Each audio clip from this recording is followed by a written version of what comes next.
Om Shri Sai Ram. We'll be starting with Omkaram and Sai Gayatri. Om.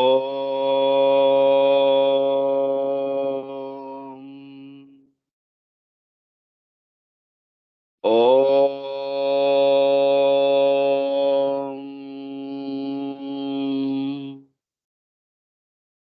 Om.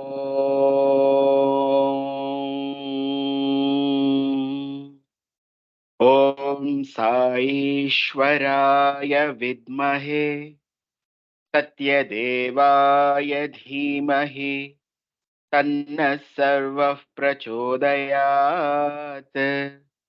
Om Saishwaraya Vidmahe Satyadevaya Dhimahi Tanna Sarvah Prachodayat. Om Saishwaraya Vidmahe Satyadevaya Dhimahi Tanna Sarvah Prachodayat. Om Shanti Shanti Shanti. Om Shri Sai Ram. Hope my voice is clear. Yes, yes. Sai Ram. Thank you, sir. Thank you, sir. I offer my humble salutations at the divine lotus feet of our beloved Sai. I welcome you for today's satsang. Today's chapter is Maya Manjushika. And in this, the subtopic is the blessed souls. And every time under this subtopic, we always journey with the devotee uh, and especially enjoy those moments along with him, with Swami. Whatever the moments he had with Swami, we also go back to those times and enjoy with them.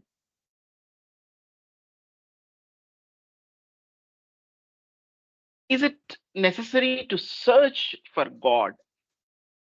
I mean, what is it that we need to do, to find God? Just told that actually you need not do anything. You just be like a human being. The main thing is that if you are doing your duty sincerely and if you are a good human being with human values, with purity, divinity will follow you. Divinity will come in search of you. Only thing, yeah, just be like a man. That's what many even Vedas also they say. If you're leading a human, like a perfect human being, when devatas would be behind you, you will be the most sought after by everyone. Just lead a life like a human being. That's what it's required. Nothing else is required. Today's story is also something on the same lines, where a person in a medical profession, we're going to talk about a eminent personality. Not only this high fraternity, he was eminent otherwise also. I request everyone to be on mute, please. Sairam Sridhar. So,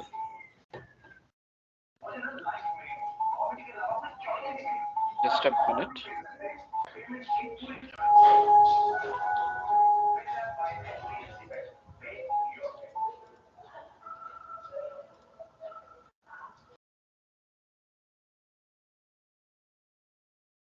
Yeah, I just muted the participant, okay? Yeah.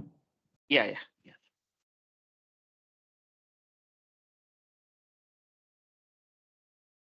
So he is an eminent personality in the medical fraternity, in the medical field, who came much later to Bhagawan.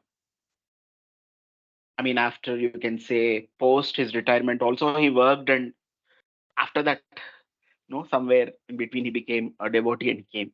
But how did he come to Bhagawan, and uh, what attracted Bhagawan to him? I think that's one thing which we'll enjoy in this story. So we're going to talk about today's devotee, an eminent personality, Dr. H.S. Bhat. You can see, the man in the picture, the old man, if you see in the picture, is the same person. So Dr. H.S. Bhat, Hattangadi Shashidhar Bhat, who is famous, especially in the medical fraternity. Everyone would know him as father of urology in India. So he was a famous urologist, father of urology. If you look at, first I'll tell about his background, and later, I'll describe how he came into Sai fold and how he got introduced to Swami. He was born in Udupi in 1921 on January 21st. So his mother was a homemaker and father was a surgeon. And his father actually worked during the First World War, that time in the Middle East, the Mesopotamia, and that area. And his grandfather, who was a priest in Kundapura, as his son has crossed the seas, because he was working, he went to the to serve in the First World War. He excommunicated him. So his father was excommunicated by his grandfather because he crossed over the seas. That was the kind of belief those times they used to have. The one who crossed those seas has become, or some kind of impure, some sort of thoughts. So, but he was quite an acclaimed surgeon, very famous surgeon in British hierarchy. But he lived, only for a short while. He passed away in 30, at the age of 38. And even he worked in Sindh, Hyderabad, that side also. So later, there were actually seven children. So Dr. H.S. Bhat was the eldest of all the seven. So seven siblings. So all of them were brought to Udupi back again by his grandfather, maternal grandfather, and there uh, all the schooling and all the studies were done in Udupi. So under the his, grandfather himself was a headmaster there, and later he went on to study medicine in Stanley Medical College, Chennai. So after completing MBBS, he joined the Christian Medical College, Vellore, in 1945. That was in 1945. He joined CMC Vellore. And that time he was the only non-Christian Indian in CMC. There were Europeans, there were Britishers, Americans, Russians, and even Christian Indians. But he was the only non-Christian Indian staff. And he even completed his PG there itself in general surgery. And he spent around 30 years there in CMC. And during his 30 years, if you look at his graph, he kind of moved all over the human body. So it's like first 4 to 5 years, he was an ENT surgeon. Later, for a couple of years, around 3 to 4 years, he moved to gynecology. Then for a couple of years, he was posted in cardiac surgery. That was the first time that was the introduced in India, the cardiac surgery. So he was posted there for a couple of years. Then he was moved to orthopedics. And for a couple of years, for 3 or 4 years, he was dental surgery. And after that, again, he was posted to general surgery with the urology as subdivision. So that's where the kind of he was the main became a pivotal. He played a pivotal role in making that entire department quite an acclaimed one. Not only acclaimed locally but even nationally. So it got the name, the urology department. And later, even he was sent as a visiting lecturer abroad also. So he started visiting University of California, uh, and even he moved. He traveled across many states in the USA. And also he traveled across England, Denmark, Holland, Sweden, and many other countries. And mainly, he was actually, the core of, he says, he was mainly looking for those surgical techniques, basically, which can practicable in India. Because what generally is practiced in the West, it's not so easy to practice those techniques in India. Maybe due to various factors. Factors could be, money, with the poverty that is prevailing, the superstitions the people hold, the fear, and various other factors. Because of the factors, every technique, whatever it's practiced there, cannot be adopted here in India. So he was looking for some such techniques, researching for some such techniques where he can practice in India, serving the large majority of people.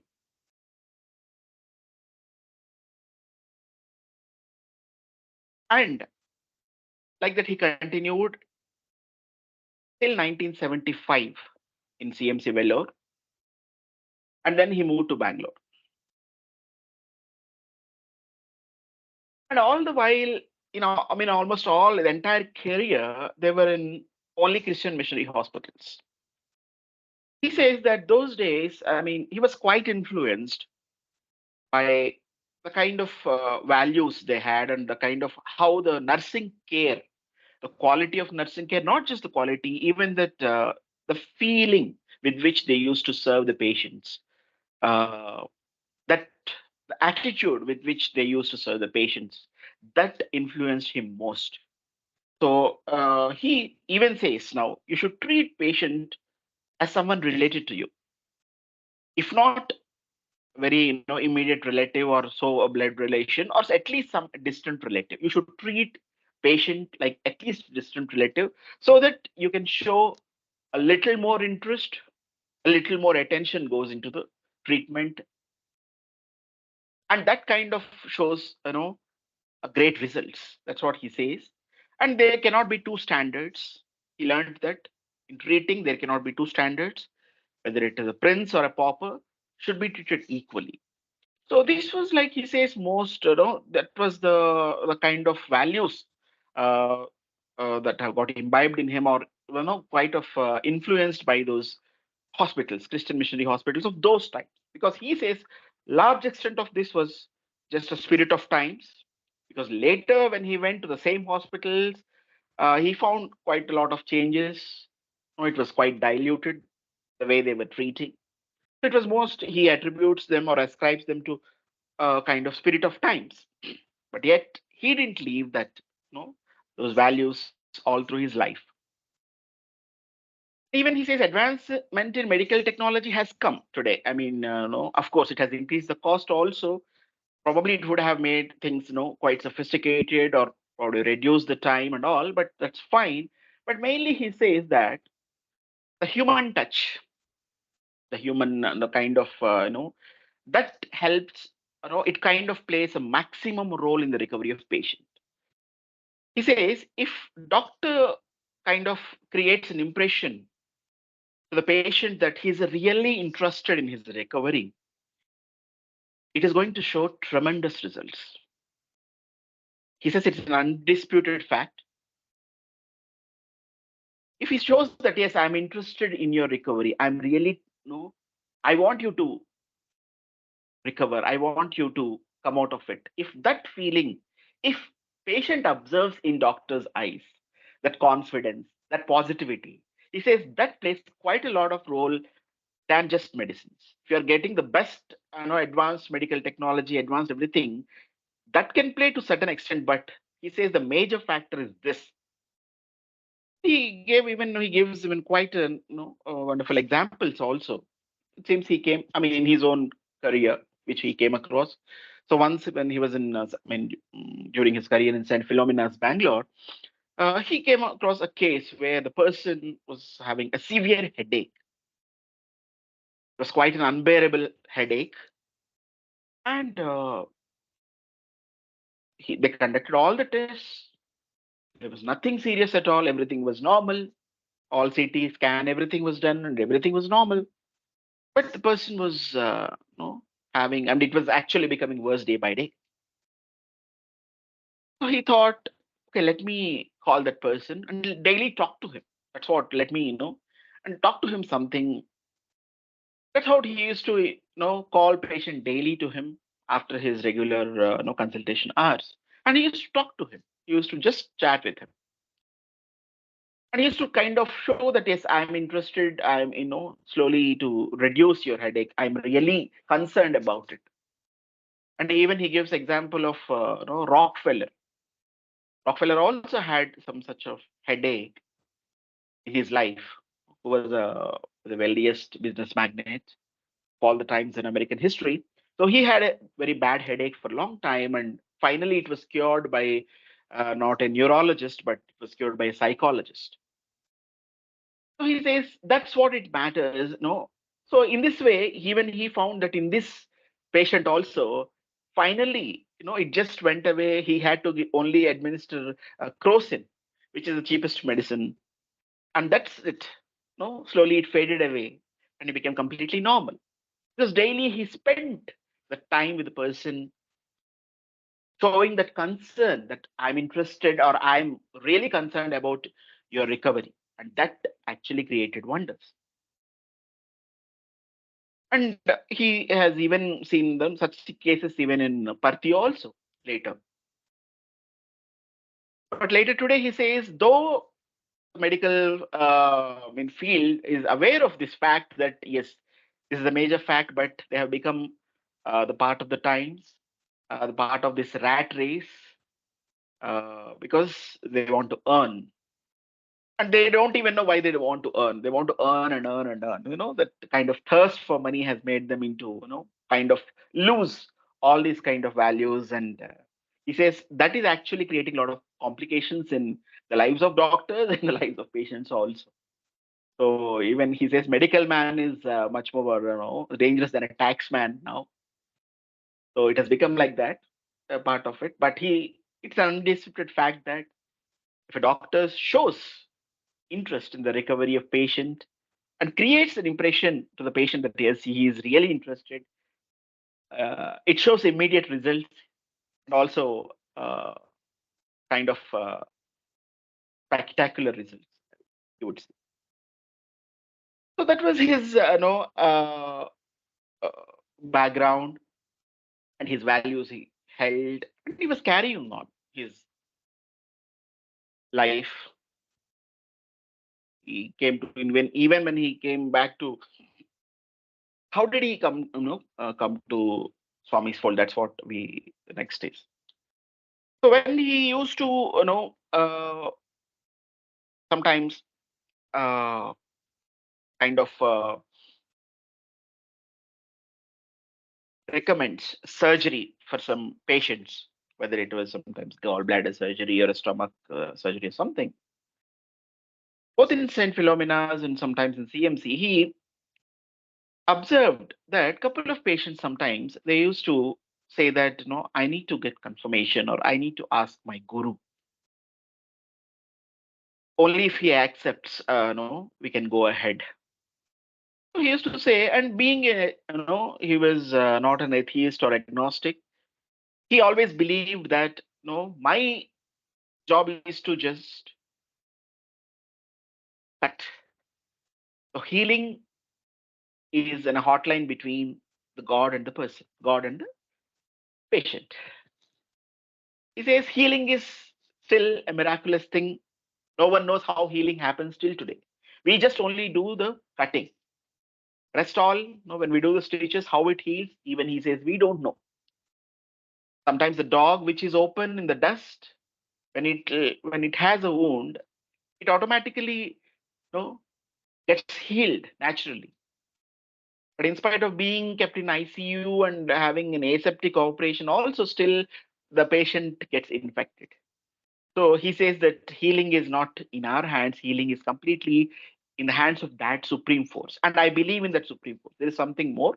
My job is only here.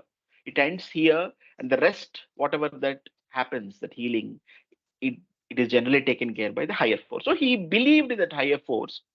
So he used to respect their views, respect the views of these patients who all wanted to consult their guru. So he said, okay, you please do it fast. No, you cannot spend a lot of money here, because you need to book a room and all that. So please try to get confirmation soon. So like that, he used to convey those patients. And a couple of them used to come back with telegrams. Some telegram, used to go ahead with surgery, and some used to no need of surgery. So like that, he used to see, and with signature, Satya Sai Baba. Until then, he was, he just only heard the name of Satya Sai Baba, or he has never seen the picture of Swami till then, even later also. Because his life was completely, packed. Like 5:30 in the morning, he would start moving the rounds. Though his house would be in the compound, he would start quite an early in the day. Then he would, entire day, and by the time he would reach home, even in the same compound, it would be somewhere around 10 o'clock. They would say many times I invited the surgeons and doctors to dinner. So they would be waiting for me, and they would even fall asleep, and I would still be in hospital. So that was the, kind of busiest schedules he had. So once he came back to Bangalore, initially he applied for St. Philomena's, but it was not accepted. And somehow, because the fame of urology, the Department of Urology of in CMC Vellore was almost of national acclaim, that Health Minister of Karnataka, he approached him, and he asked, you please develop urology department in Victoria Hospital. So like that, he started going to Victoria hospitals, taking classes, training those junior urologists and youngsters and all that. And he was doing that, and one day suddenly he found there was one ambulance waiting outside his home at night in Shantinagar, in this place. So when he went, he found a nun was at the wheel, and she said there is an important man over here, and he had a retention of urine, and we are not able to pass that catheter. So there's something which is, and he's quite an important man, and he doesn't want to undergo any surgery, nor even his kith and kin are keen about it. That's when, uh, and that happened to be the Maharaj of Cochin, that 80-year-old person, whoever. So slowly he, went into the ambulance, and he could pass the catheter, and somehow it went very well. So that kind of, he got into St. Philomena's. They invited him, would you be able to join? So he said, I actually applied, and you returned my application. If I'm useful to you, I'll come back. I know I'll come to you. He said, yeah, please join. So that's when he joined, St. Philomena's Hospital, the Vivek Nagar one, Bangalore. So one day, and he worked there till 1991. From 1975 till 1991, he was working, and even he was, parallelly, he said, I would be, there is some project which is there in Victoria Hospital. I would be completing those classes, and I would be coming here. They were okay with it, and he was doing all that. So one day when he was operating somebody, there was some Dr. Hegde from Whitefield had come, and he was aware of, the Dr. Hegde in the medical fraternity, and he just went and met him. And Dr. Hegde was the one who was in charge of our general hospital that time in Whitefield. So he went there, and in the midst of surgery, I mean, he was about to do, uh, and then he went and said, what is it I can do? So he said, Satya Sai Baba wants to see you, Dr. Hegde said. And he didn't, but till then, he didn't even see picture of Swami. He only heard about him. So he said, okay, no, I'll finish this patient, and we'll go home, and we'll have lunch, and we'll go. So like that, they went at 3 o'clock.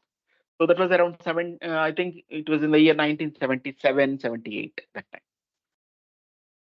So he went at that time. Actually, if you look at Brindavan, it had a Sai Ram shed. If most of us who knew Brindavan of that time, it used to have wonderful small shed under a tree.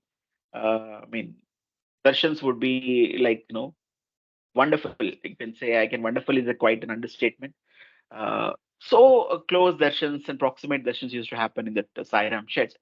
I think it lasted till 94, 95, as far as I remember. I remember as a child, a beautiful small Sairam shed. We used to play and all. It used to be under a tree with Krishna's idol.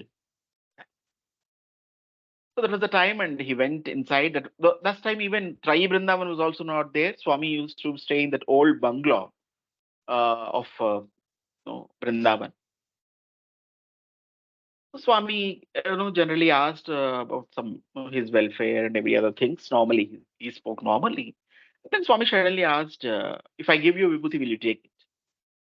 So he was, he didn't understand what to answer. Says, Swami, yeah, it depends on who gives it. Uh, if some magician like PC Sarkar is going to give, probably I would not accept it. So like that he said, and Swami gave vibhuti, and then he said, "See, I called you to see a patient actually. So you go and see the patient and let me know what are your plans." That's what, and he sends him to the Whitefield Hospital, the general hospital at that time. And that patient happened to be Dr. Hislop. Look at the left, foreigner, if you look at. So he was Dr. Hislop. He was one of the eminent, uh, what do you call it, personality in Sai fraternity. Dr. Hislop is a very ardent Sai devotee. So he was lying all alone in that ward. It was quite a big ward. And what happened was actually he had retention of urine, and someone could not pass the normal catheter. They passed the metallic catheter. It kind of, you would say, damaged the prostate, and it created a lot of, it kind of became a very, very risky case. So he went there, he saw all alone. He asked, "No, are you there all alone in this ward? Who is there for you to take care?" He said, "Swami is there." Okay, that's fine. And nights, someone must be there with you, right? Nights, at least. He said, "No, nights also Swami is there with me. Swami is attending." So he says, it was not just, casually you were saying Swami will take care. No, there was a lot of deep faith and conviction in his words. And that kind of giving, doctor the confidence. So he was getting confidence from the words of Hislop because of his conviction and faith in Swami. That, yeah, he's take care. You go ahead. No, even he told. He clearly explained the case. This is going to be a very risky case. It's not the easy one. Yeah, and he said, "Go ahead. Swami will take care. You just do your duty." No, Hislop was saying with so much confidence, and that kind of gave a lot of boosted the confidence of Dr. Bhat. That's how he went ahead with the surgery. So he went ahead with the surgery there, and it was a successful one. And then on afterwards, uh,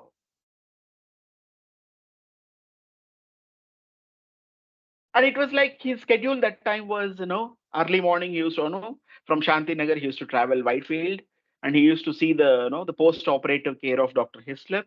Then he used to go to St. Philomena's for his regular surgeries. Then he used to go to Victoria Hospital for his classes.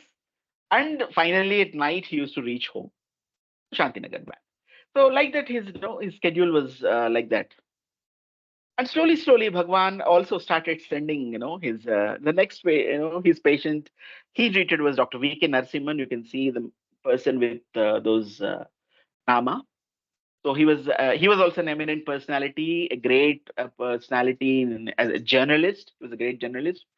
Especially, he accrued a lot of fame in both. I mean, all the three papers he worked, Hindu, Indian Express, and Deccan Herald that time. And I think he even was very famous during the time of emergency, especially in confronting Indira Gandhi and all through his writing. So all that, he was a very famous personality. So with Dr. V.K. Narasimhan, so Swami used to wonderfully, playfully, he used to call him Simham sometime. And sometimes he used to he call him Hiranyakashipu because his son's name was Prahlad. So that's why he used to call him Hiranyakashipu also. But he was a very fearless man, like has his name Narasimhan. So Simham, he was like a Simham only, fearless man all through his life. So he was operated by Dr. Bhat again. And later Swami sent, Vice Chancellor Professor Sampath, which you can see in the third picture with the brown color, attire, if you see. So he was the ex-Vice Chancellor earlier, one of the chancellors of Satyasai University. So he had developed prostate cancer. So it was also quite a complicated case. So, but he was also having so much faith in Swami, so much confidence in Swami. So that kind of made Dr. Bhatt's life easy to operate on him. And actually, the kind of cancer spread to chest, and when he found, the time X-ray was checked, uh, had a lot of the entire chest was filled with cancer. But later, after the surgery, he says it was completely, absolutely nothing. So finally, he didn't die of cancer. The person didn't die of cancer. So in that way, Professor Sampath was also treated. So in between, he had even one more case, of one staff's wife, Dr. Janaki Raman, and I think Professor Janaki Raman also. His wife case was there, and that by the time actually he got some confidence. Whenever he thought that this case is something which probably I would not be successful or I don't have much hopes. Let me just directly go and hand it over to Swami. So he had gained that faith, and he used to travel all the way to either Parthi or Whitefield to to talk to Swami. If you even see the first picture, this was also something like that, where he was talking to Swami about a case. He never used to talk about anything else. He would talk to Swami, what is this? And Swami would say, ಏನ್ ಮಾಡ್ಬೇಕು? ಏನ್ ಮಾಡ್ಬೇಕು? What should I do? So like that, he used to say. So like that, he went to Whitefield regarding this lady's case, because it is quite a complicated case, because she had lost all her hair. She had blood patches all around. Nails were broken. She had anemia. She had swelling of legs. All these were there. And he thought this is not something that is going to work, or a case that is going to live, or a person that is going to live. That's where he went to Swami. Swami, Janaki Raman's wife condition is quite bad. I don't think she's going to survive, or something like that. He was talking. Swami said, "Sumne iru." So he said, just keep quiet. Sumne iru. Then Swami said, you do what you can. I'll do what I can. So, and she became perfectly all right later, with the hair wonderfully grown, and she lived a wonderful life, healthy life later also, much later also, which was the most hopeless case then. So he just kind of, he says, Swami just told that, and he kind of pushed me out of the room. Enough, you go, hogo. I've heard it. Sumne iru. Nothing so serious, I'll take care. You just do your duty. So that's how he pushed him out of the room. So he says, and then came one more interesting case to, he says that doctor, I mean, no, not doctor, Sri B.V. Raja Reddy, who was one of the very famous personalities again in Sai fraternity, who was a very famous uh, bhajan singer at that time. Raja Reddy, he was from Andhra, Chittoor district, and he was also a very, very famous personality. He was like someone you can say Satyajit brother, who know what he did in the last days. So he was someone like that of those days, so close to Swami. He was almost sleeping in Swami's room, next to Swami's room, very close. And he even had the darshan of, a glimpse of darshan of Saptarshis, which Swami later said, if had I not, graced, you would have become smashes, because he had seen, quite a great luminous, quite a great brilliant light from Swami's room. So that was when Saptarshis came to his room and had his darshan. So that was witnessed by this person whom you see in the photograph, Doctor. I mean, no, Sri Raja Reddy, B.V. Raja Reddy. So his mother also came. So she was 80-year-old, and she had a cancerous bladder, and she wanted to be treated on Swami's hospital in Whitefield. That was not super specialty. That time, I think super specialty in Whitefield had not come. Even Parthi also had not come by that time. It was only general hospital. So that's where in general hospital, he attended her. She was an 80-year-old lady, and they were operating on her. And he says, I was literally shaking, shivering, because Dr. Bhatt says he was shivering because all the 4 hours, Bhagawan was in the operation theater, looking at you, looking at him, so just observing him. Generally, if someone, if teacher observes us while, like, when we are writing exams, the pen would not move. I think most of everyone would have, experienced this. Suddenly, we become blank. Even though we know everything, suddenly if we come to know that teacher is looking at us or looking into the paper which you're writing, we just kind of become uncomfortable and we stop and won't move. Same thing was happening with Dr. Bhat also. So Swami was observing, he was shivering, and over that, Swami was asking, and whenever he opens, the abdomen and all, Swami was like, Viva was he was going on. Adenu, idenu. Swami was questioning, what is this? What is that? What is that you're doing? And all that. First of all, he has to concentrate on that, and then he has to answer. The live Viva was he was going on. So the creator is asking all these questions. What is that and what is this? As if he was very innocent, all that. So all this was going on, and everyone, all the other doctors, his fellow doctors, Dr. Hegde, Dr. Rajeshwari, and all that, they were also shivering because Swami was right there in front of them and asking these questions and all. So all the 4 hours he was there and graced, and it was a successful operation. So like that, Bhagwan, wonderfully, day after day, kind of became part of his life, kind of in his life, came into his life. And one day, went for darshan, just like any other day. And Swami, he came directly to him, and he was he became kind of froze when someone Swami comes and seriously he stands in front of us. Sometimes, actually, many of us you have experienced, we become blank. We completely become blank. We just look at him.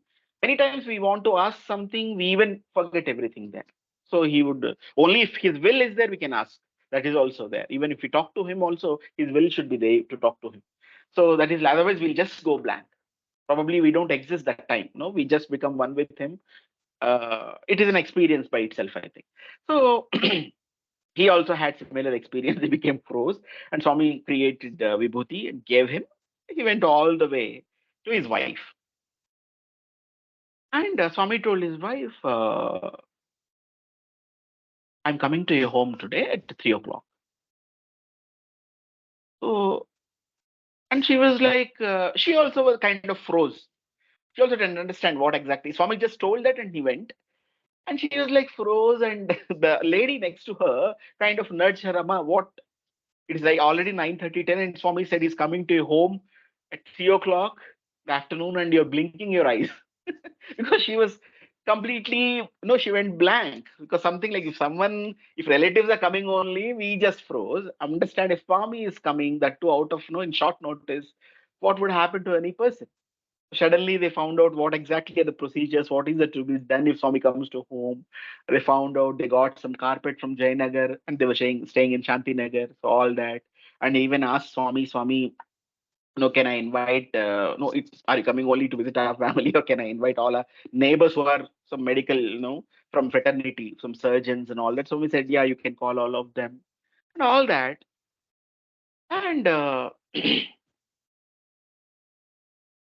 then kind of if you look at, so and they even found okay, Swami is coming, we should do some special curries and all that. So they started even because they were from South Canada, I mean this Mangalore Udupi side, so there was some special uh, I think curry that was made from raw cashew nuts. So they even prepared that, all that cook was preparing all that and everything. They were in full rush, and Swami finally came at 3 o'clock. And if you look at it, he came. He said Swami was coming and we were directly going to upstairs. So they've arranged everything down. A chair was kept in, downstairs also as well as upstairs also. But Swami was going in such a way as if he had come some 100 times there. It was a quite a new upstairs which they have laid a new floor. But Swami was going so easily as if he was aware of each and every place, each and every room there, each and every corner there. So he was going like that. So he went upstairs all the way, and all those doctors, the eminent people who were there, all in his neighborhood, who were invited, they were all there, and Bhagwan started speaking, and he started giving talk on cardiac diseases. See, I'll just summarize the three main reasons for the cardiac diseases that are prevailing today. The three main reasons are only, hurry, worry, curry. So these are the three main reasons, and he gave a talk for some time. And that time they had already invited their family members also. They had invited their son-in-law who was a Christian, Francis, so and his daughter. She was also a microbiologist. She was also a doctor. So they mainly called the son-in-law because his mother had developed a kind of breast cancer.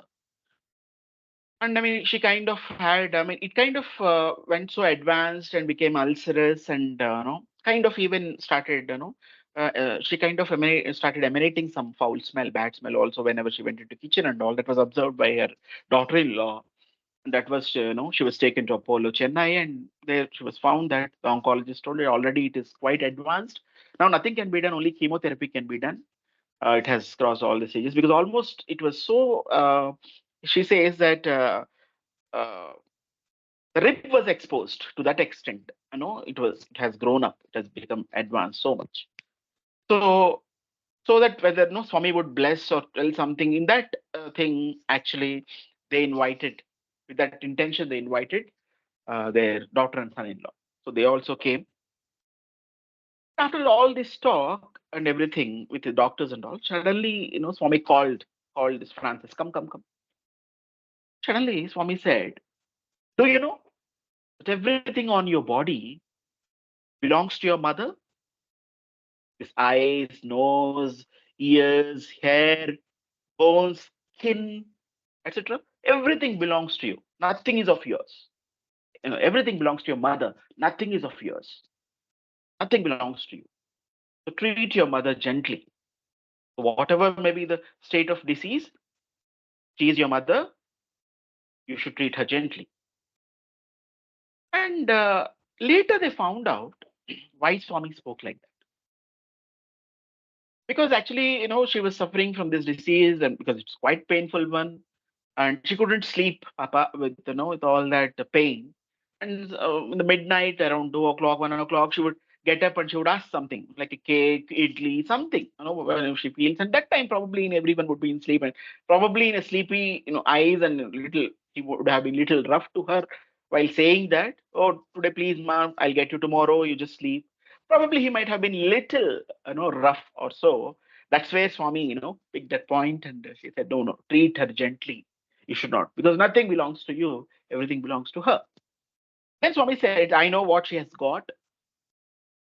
He says, I mean, she has to go through certain karma, and I can, so Swami says, I cannot treat that, but I can do something.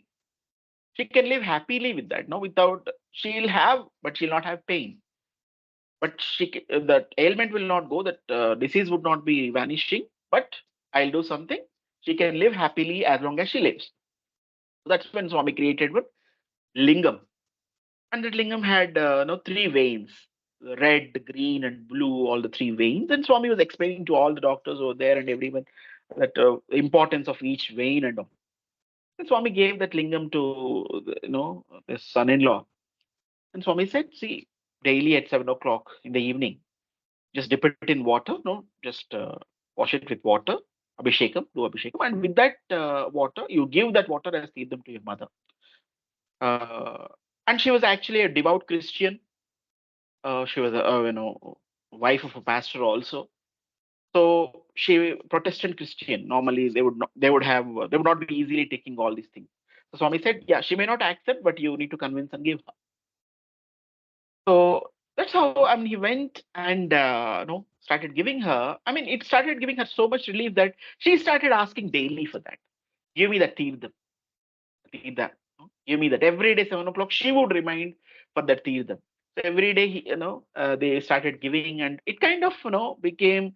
She had no pain. All that foul smell what that was coming, that kind of vanished, and I mean, a normal skin started appearing over the wound and that lesion, which was quite ulcerous one, almost rib exposed one. So over that normal skin started forming, and when they went to the oncologist, she said, I mean, I could have taken the picture of the earlier one, no, so that I can see before and after.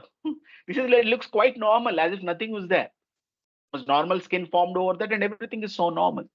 And finally, she had no pain at all. She lived happily, whatever years she lived, and she finally passed away playing with her grandchildren.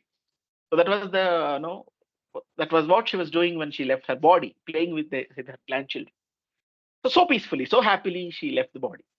So that's what Swami did. That was the great miracle which Dr. Bhat witnessed in his family.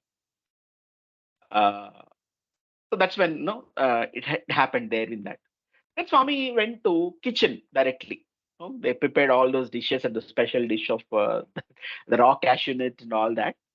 So he went all the way to the kitchen and started looking into each and every dish what was cooked, removing the lid and seeing all that.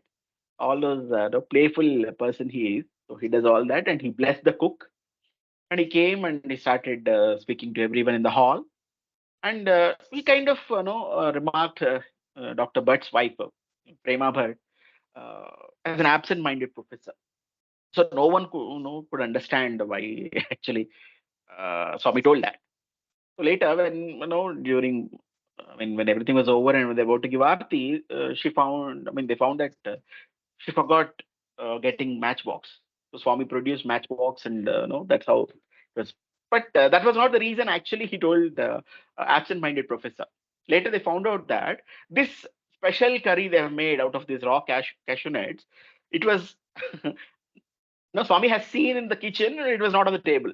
So that's why Swami was commenting her as an absent-minded professor. It was not on the table. It was not brought here, which was actually specially made. So that's why he was, he observes, each and every small thing, every small thing. And after that, Swami came to, their home. Once again, suddenly, Swami came at around 3 o'clock in the afternoon. In afternoon darshan, 3 o'clock, you can understand, in Vrindavan. And he came to Dr. Bhat. He says, ಸಾಯಂಕಾಲ ನಿಮ್ಮ ಮನೆಗೆ ಬರ್ತೀನಿ.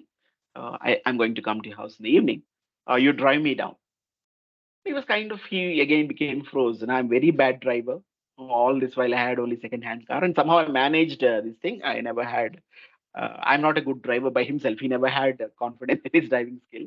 Moreover, my wife, very first day she ran into the traffic controller. The ones after she learned driving, the first day itself she ran into the traffic controller. So she is also not perfect, Swami. So we both are unfit for that. Swami just laughed, and again Swami came with his own people that time.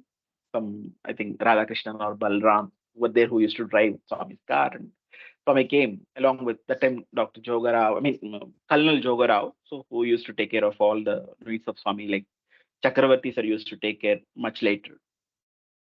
So he came with, and even Swami even informed through Jogarao that get idli vada done.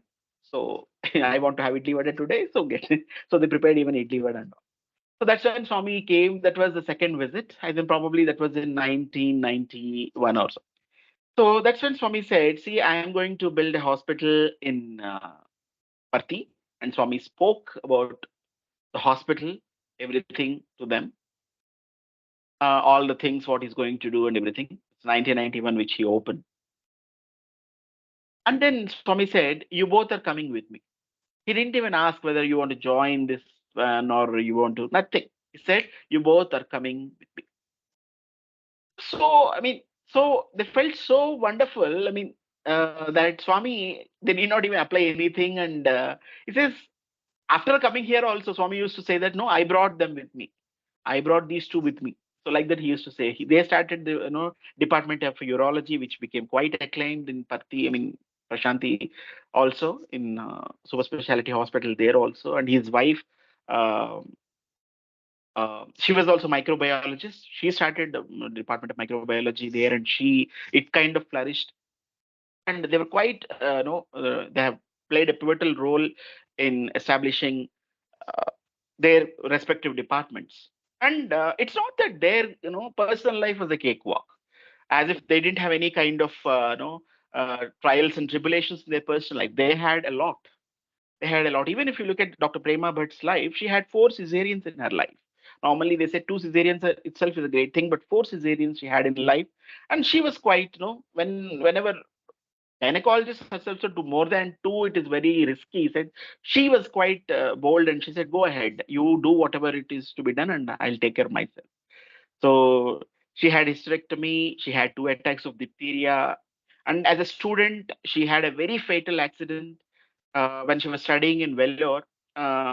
She and her friend had gone for evening walk, and it was raining, and they just to find some shade or just to protect themselves from rain, they went into an old temple which was quite in a dilapidated state, and that kind of fell over them, and her friend died on the spot, crushed, and she also had multiple head injuries, the femur injuries, slip disc, no, I think hip dislocation she had, and over that hand and leg fractures, and all that she had multiple.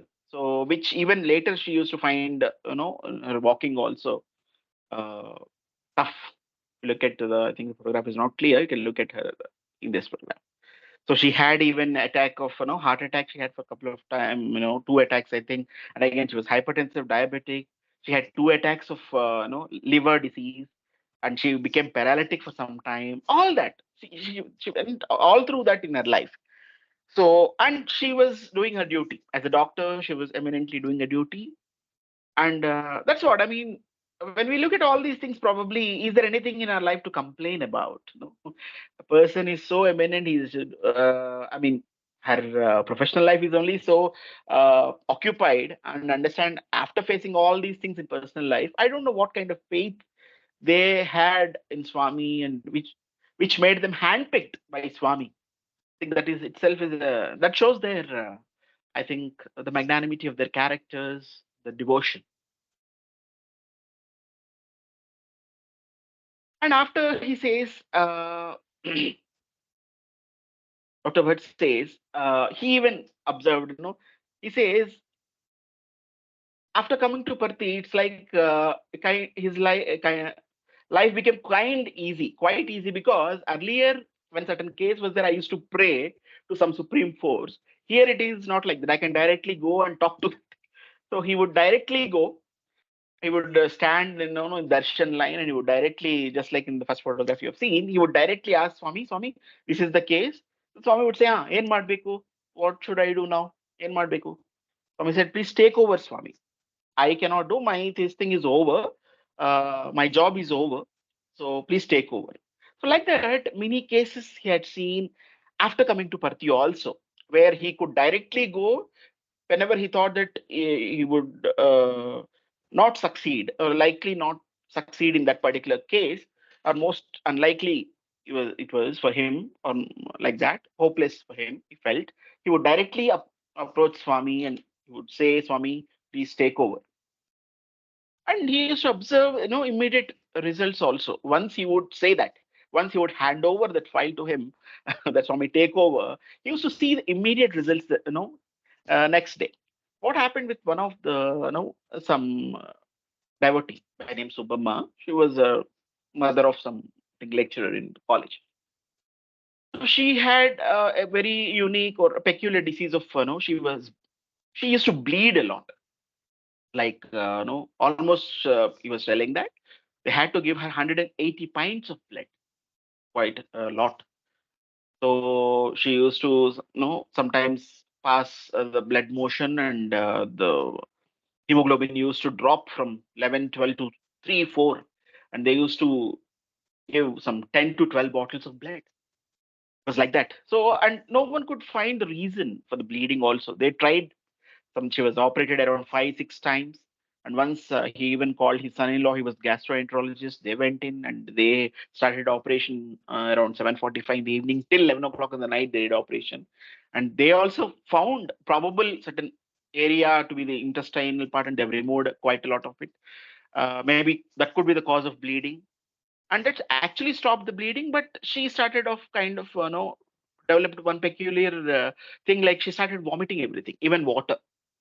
So that's when he thought, oh my God, I cannot, she was operated these many times, and every time she's coming with all these things, and we cannot again go back to that, and we cannot do that. Then he came to Swami. That's what, Swami, this is what we did. Every time we do, and now it's very tough for us to go back to, to her belly and do all that thing again. Quite complicated it is going to become. So you do something. I mean, I'm just handing over to you, whatever it is. So the next day, he found out to his amazement that he, who was vomiting earlier, even water, she had nice breakfast. She had wonderful idlis the next day. So after he told that, no, Swami, I'm handing over this case to you. You take over. My job is done. You take over. That's a surrender. He says with much conviction, I can go easily. That, yeah, it is beyond my thing. You take care. So that's how he used to observe all these immediate results or miraculous results, uh, in patients, miraculous cure in the patients. And later he even found out with Paduka Chettiar, Subramaniam Chettiar, who was also a famous devotee.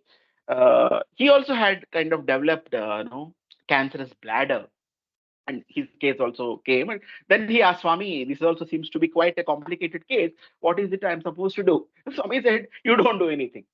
You just don't do anything. So, and he just had some retention of urine. He passed catheter, and he was actually didn't administer really not anything.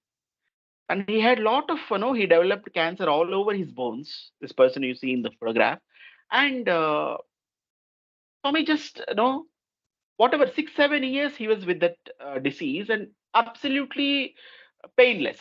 Swami made it so this thing that he had even lumps. Everyone could observe his body, the lumps, which were cancerous, all that. But he never had any pain. And Swami kind of, took care that way that you will not have any pain. And he used to go, he used to attend the functions, he used to just like normal people, and he used to, like a normal, he led a kind of a little normal life. Just he used to have a kind of tubes somewhere. So that was, he said, one more miracle which I have witnessed with my own eyes. And he says, finally, that's what is it that influenced our Swami's teaching. So all the while, his teachings are with me. It's not that I have learned after coming here. Because of that values were within me, I think probably Bhagwan has come to me. So he says that best way to serve God is to do your job, whatever the job that is given to you, sincerely, as though you are doing it for yourself. No, do it so sincerely, with so much love, so much devotion. So that is the best way to serve God. And see that he always believed that in medical profession, even he used to tell all his students, whoever he used to train, that even know think whatever the patient, whoever he is, like he's somehow related to you. Doesn't matter, he's quite farthest relative also, a father-in-law of your father-in-law also, it is okay, but please think that he's related to you, so that you will show more attention, more interest, and that is going to show, that is going to kind of create wonderful results. Not only that, he says tomorrow, in place of that person, you can be there, or someone beloved to you could be there. So you need to remember these two facts. So he used to say, so don't charge exorbitantly. So you charge as per the this thing. Suppose you have to always be in the shoes of patient, and you need to understand the patient, and then you should kind of assess what is it that you're going to charge, what is it that you're going to tell. So all that you need to know. So he used to explain all that. And even he says he learned one more important thing after coming to Swami, that yeah, one more thing he learned, that yeah, everyone, he was so humble, especially people observed that in spite of all this, he was eminent, not only in, as I told, in Sai fraternity, or especially medical fraternity, especially elsewhere also, he was very, very eminent, because he was the one, he did many, who kind of saved many lives of many celebrities. He says, because I developed this attitude of serving, prince and pauper alike. I should not have two standards. Whoever is in front of me is related to me, and I'm serving. That's it. Doesn't matter who is he, what is his background. And he says he kind of got opportunities to serve many eminent personalities. He was the one, actually, if you look at it, 1982, Amitabh Bachchan had a very fatal accident as a part of shooting of a movie, Coolie. He was almost on the deathbed. He was dying almost that time. So he had received a very severe blow on his abdomen, and his abdomen started bleeding inside. And that's where he was actually shifted to St. Philomena's Hospital. And it was Dr. Bhat who attended him and saved his life. So even till today, I mean, Amitabh Bachchan talks about this incident because it is a rebirth. He always says it's my rebirth after that incident. So the doctor who saved life of Amitabh Bachchan that time was Dr. Bhatt, whom we spoke about, whose experiences we spoke about, and he even operated on SV Giri, I mean VV Giri, who was the former president of India, his wife, his daughter, his son-in-law, all were his patients. And he was even, Ramnath Goenka, who was, I think, the founder of Indian Express. He even treated him. He treated Shatrughan Sinha's father. You can see the right side, his father. So he was treated by him. He even treated the Jayaprakash Narayan and Periyar Ramaswamy Naikar. And all the editors of Indian Express, most of them, he said he has removed the first rate. And like that, he says, all this I have done, just leaving aside that who they are and completely that they're related to me.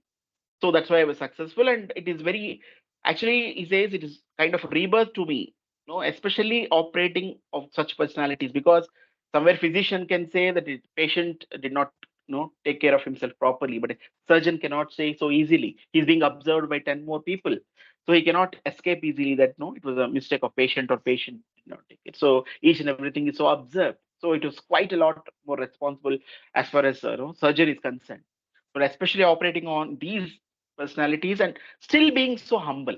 So at the end of the day, even in his days, almost 1 month before his demise, he merged in Swami in November, I think, 2010, November 19. By the time itself, 1997 itself, his wife already passed away. But still, no, he continued with the same enthusiasm till his last breath. Almost 1 month before his demise, also he was going and teaching, especially that fellow urologist. You can see the picture. So, which who had come for darshan for Bhagawan. So he was teaching them. He was in almost 1 month before of his death. I think this was that time picture taken. So this was his no life, and finally he says this: great teachers are not those who just dole out facts from a textbook, but who pass on the enthusiasm to those assigned to them for the training and help them to develop further on their ideas. So it was the one. So he said, and most of his students always would say that he was never like a teacher. No, he never showed any kind of supremacy like a teacher. And he never believed in that concept of supremacy of a teacher and subservience of a student. It was not like that. He treated equally and he kind of passed that enthusiasm all his life. Uh, and that's how, we came to know why he became so dear to Swami.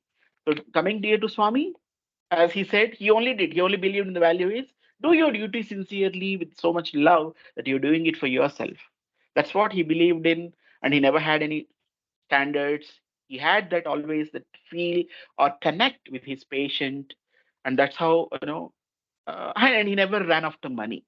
In all this, because which is part of times today, or which is kind of corrupting many minds today. That's why a lot of fraudulent practices also started peeping into the medicine today, especially. It's quite a lot.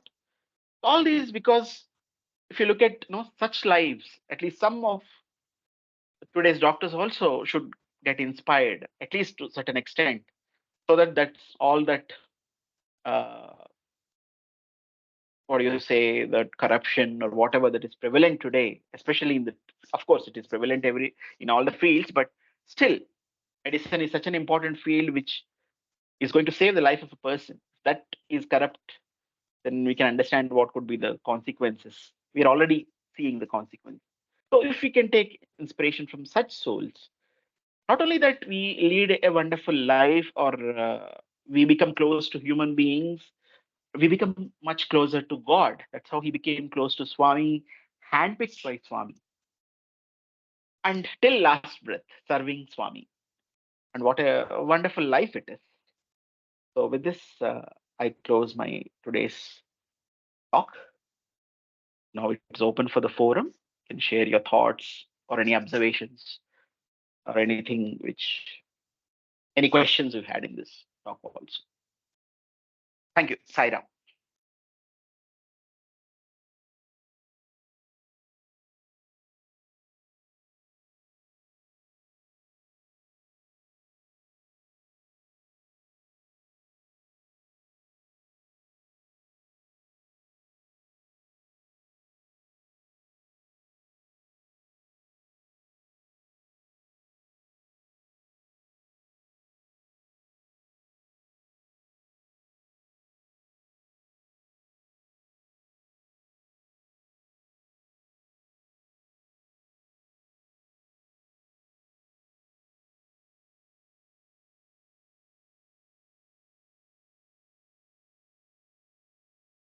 Sairam Suman. One more thing.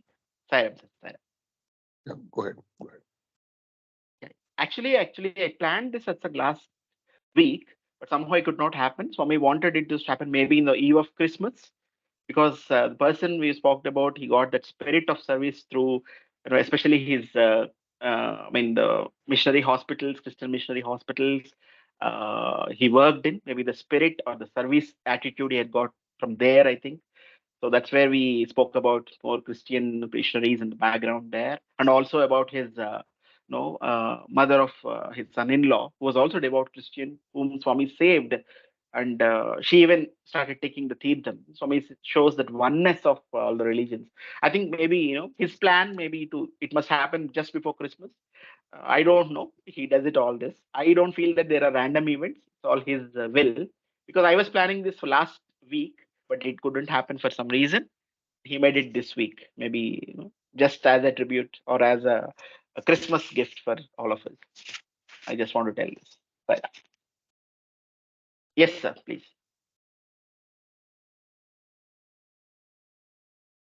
As usual. I'm not well, sorry. Excuse me. As usual, very gripping narrative of a super soul working in a missionary hospital, being the only non-Christian, coming up in ranks and being picked up by Swami.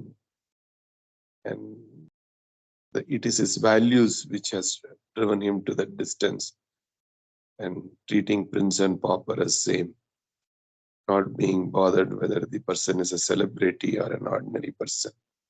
Each and every person he thought of as some distant relative or the other, and gave himself totally. And the most beautiful aspect is, although by medical uh, terms he would have come to the limits, he always turned it around to Swami and made things happen. Those cancer of the rib was very mind-boggling instance. And the Tirtham from the Lingam for this Christian was really a beautiful incident. Lot of inspiration. Yes, because of these beautiful souls, we are blessed to be in the community and learn from them. Great evening. Sairam. Right. Hope you had a bad throat. Is it? You traveled or anything? Yes, I was in Goa yesterday for the wedding of my partner's daughter, which I could not. Oh, okay. So I just managed to reach today, and at least below the weather. But Oh, miss your program. Thank you. take care, sir. Please. Sairam. Sairam. Sairam Suman, Sairam, sir. I mean, every time we hear these kind of experiences, we come to know what all Swami has done, my God. Okay? The length and breadth of Swami's involvement in all facets of life is amazing. And I think also compliments to you. You have done so much of research, man. So much of information on this Dr. Head Day that you've taken out. You must have put in a lot of efforts. Nothing, sir. I mean, it's like in from media center only, get radio side there. But nevertheless, putting it all together and then deciding what to share. Thank you for giving us this beautiful, insightful experience. Thank you, sir. Thank you.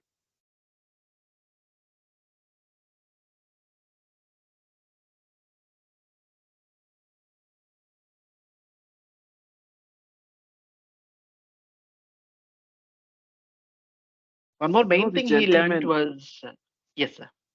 the gentleman who came to Sai Gitanjali, I think, was it last year or before last year? The warden of the Satyasai hostel, Dr. Ravi Kumar. Dr. Ravi Kumar. He was also talking about how his dad had some 12 surgeries or something. Hmm. And And after the so-called the best of the doctors at Bangalore, Dr. Kalappa had literally said, I don't think I can do anything more. That is when Swami intervened and said, why did you, he helped him out of those, and he lived a long life. So, I mean, there's so many such instances like what you narrated of Dr. Hegde's, Yes, yes. I mean, Swami's Bhat, miracles. Dr. Bhat. Yeah, yeah, Dr. Bhat, of Swami's miracles, my God. Yeah. Actually, Dr. Kalappa, who said his father would pass away, he passed Huh, away before that. I know. Sorry. I mean, that's unfortunate. Anybody's passing away. But the point is, as Mr. Ravi Kumar was explaining, the way he got his he got him into it and how he helped him, amazing. So everything is possible with Satyasai. Yes, yes. Amazing. And So one yeah. more important value Dr. Bhatt was telling he learned in Swami, so, I mean, once he came here was because patients come with a lot of faith here, so we should not say no, even if at all whatever that is the surgery or whatever that is to be administered on them is not in your purview or in your periphery. At least try to help them, recommending to certain place where certain help. We should not say no. That's what he said. I kind of learned it to reduce or maximum minimize the patients whom we are telling no. And Swami was telling, so I'll help them, I'll give the fare, whatever you arrange somehow through with your contacts, and you do the job. Doesn't matter whether it has to be done only in our hospitals. If it can be done elsewhere also, it's okay, but help them. Don't say no or don't discourage them. So that's what he says. It's very important value. And he kind of even inculcated the same value in his students also, that don't think that you are treating here, Swami is treating here. You are just only there, you're as instruments. So they come with a lot of faith or a lot of expectations from Swami. So you try to see, so like that he used to do whenever it is not in his gamut, or you can say in his area. He would always recommend to somewhere in CMC or Philomenas. He used to write a letter, and he used to get wonderful response from those doctors also, and they used to treat them without any you know uh, charges, and they used to, or with minimal charges and all that. And even he had a lot of students all over the world, and he used to, with his contacts, he was helping all the patients who came to him as in his tenure in Parthi.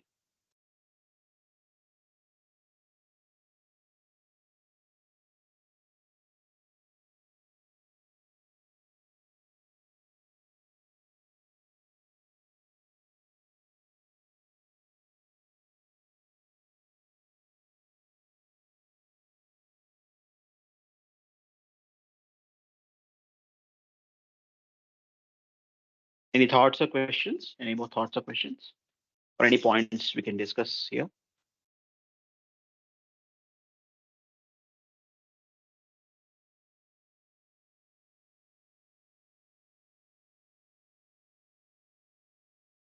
There has been a thought also. Normally, if you see, if I consider someone related to me, actually I would kind of not be able to concentrate on the job. There is a thought like that also. So how we can kind of counter it? If I think I'm related, or if I'm operating directly someone like my daughter or my son, someone like that, I would not be doing it well. That was also a thought, which is actually valid also. Most of the time, if you see, many doctors say. So if that kind of thing is there, if we start developing relation with patients, whereas this thought of Dr. Bhatt is you should have relation. That's when you both are fine in their own way. I mean, right in their own way. What exactly? How we can look at these both the views? Sridhar sir, any thoughts, or Jagdish sir also can share your views on this.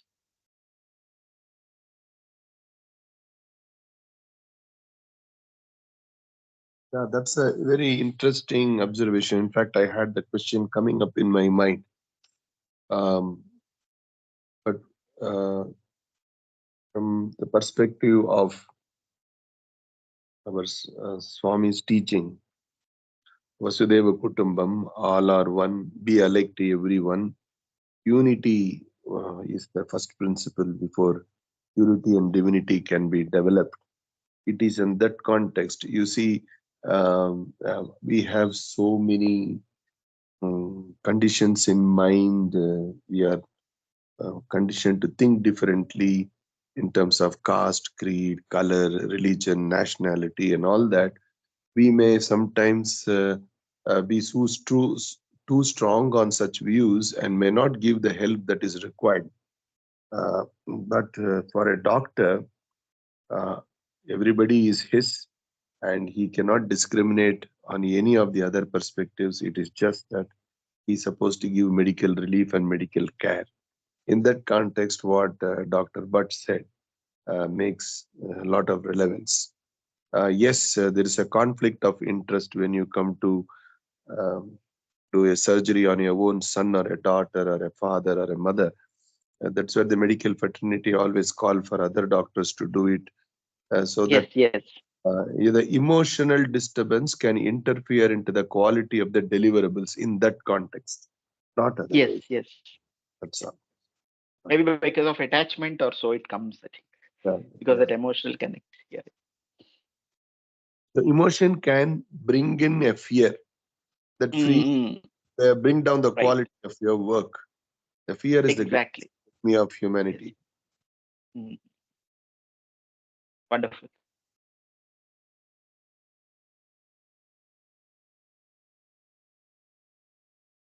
Any thoughts on this, sir? Jagdish, sir?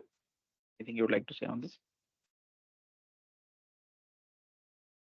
I agree with Reader, sir.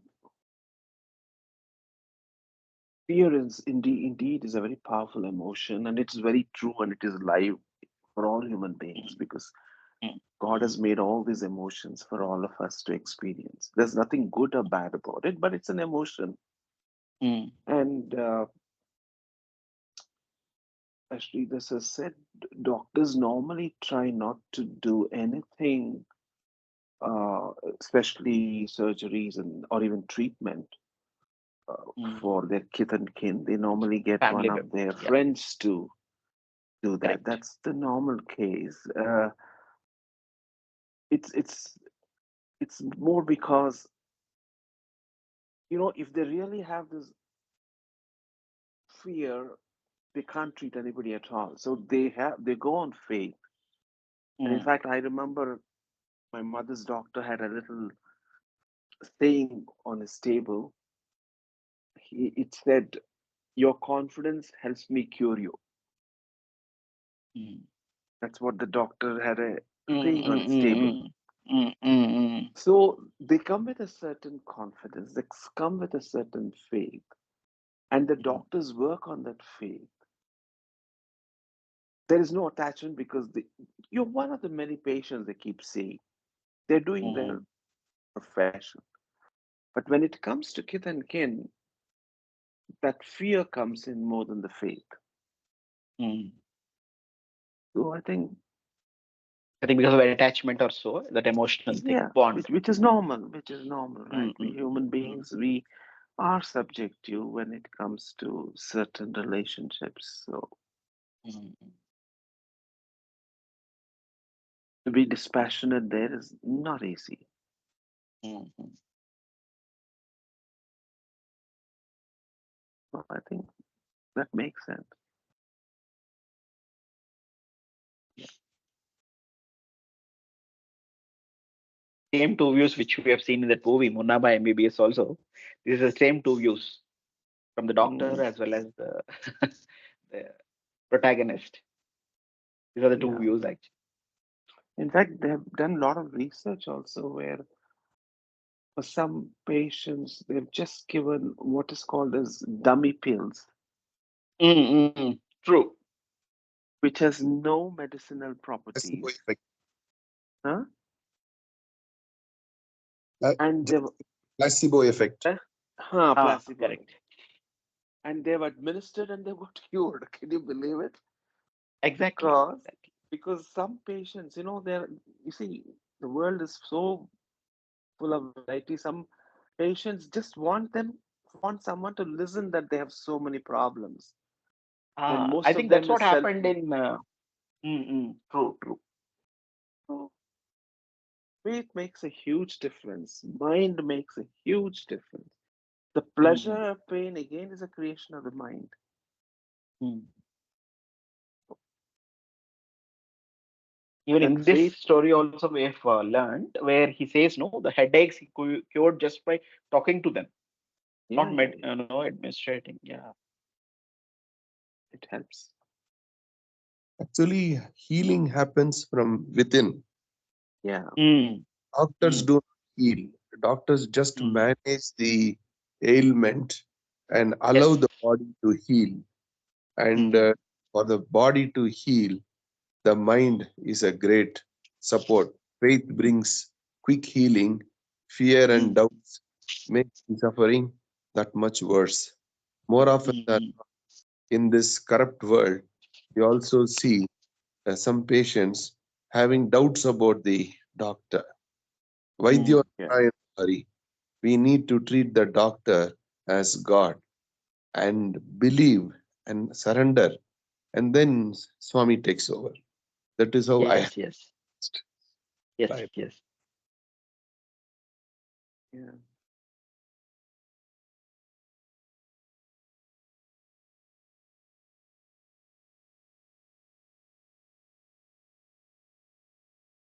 think even that's what Dr. Bhat also said, right? Mm. And it is two-way. He said if a doctor shows that he's showing, no, he's more concerned about the patient from confidence is coming from patient also. I think that helps the doctor, Yeah, and yeah, doctor's positivity helps the patient. I think it's both ways. It is that's very true. wonderful. It's a lot of takeaways also from today's story. Yeah. Also, Any more questions or thoughts? Yes, sir. yeah, in the I think case Sridhar of said this was something. yeah, in the case of Dr. Bhat, uh, perhaps his ratio of success in his surgical procedures is because he also had deep inside his mind, I have a Swami above me to take care of everything. Such kind Mm, of a mental alignment, actually brings the best out of a person. At the mm, moment we are too passionate with our work and bring the I factor that I am doing, I have to achieve, I have to show the world. That's where many a times we slip. But when it is yeah, surrendered to the Almighty and you do more as a cause for healing rather than as a cause for being known as an acclaimed doctor. mm, That is why I've seen many doctors, when they speak itself, you feel so comfortable. It's all an mm, mm. culture which they have developed over a period of time. So was Dr. Bhat. Exactly. Exactly. And even he says, not just after coming to Swami, he was helping me much before also, because he had that faith in the supreme force. No, my job is to just cut and sincerely cut. That's it. After that, healing is a hotline between the patient and God. He believed in that idea, in that conviction. Plus, he had deep conviction in that. So I think Swami, though he was not aware of Swami, he started experiencing it in one way or the other. I think that Yeah, faith and faith. Yes. humility that he's just an instrument, that there is a Mm, bigger doctor mm, mm. who is doing everything and he's just there as his instrument. That faith itself will give a lot of confidence Yes, yes. that I'm not doing it, he's doing it. So what is there? What is Bayamenduku Swami, like Swami says, when he's doing everything? Where is the fear? So you're operating at a different level. Mm, So I think that many times I also wonder when I'm invited for some meeting in corporates, sometimes which is outside our portfolio or purview, but still we're invited.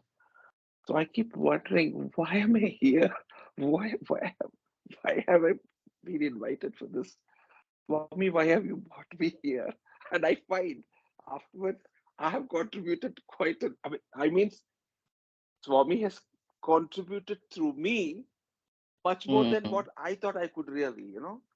So that mm, always happens, I think, like many times it's all a wonder. self-discovery also, or experiencing Swami, whatever. I don't know, it's a wonder, and sometimes I feel, what am I doing here? So that's the power, I think, of Swami, God operating through us. I think, I mean, as long as Mm, we have that faith and that confidence itself will take us through. mm. Thank you so much, Suman and Thank you. Sri Dasaram, for your insightful comments. Madam, sir. Thank you. Any thoughts or questions before closing?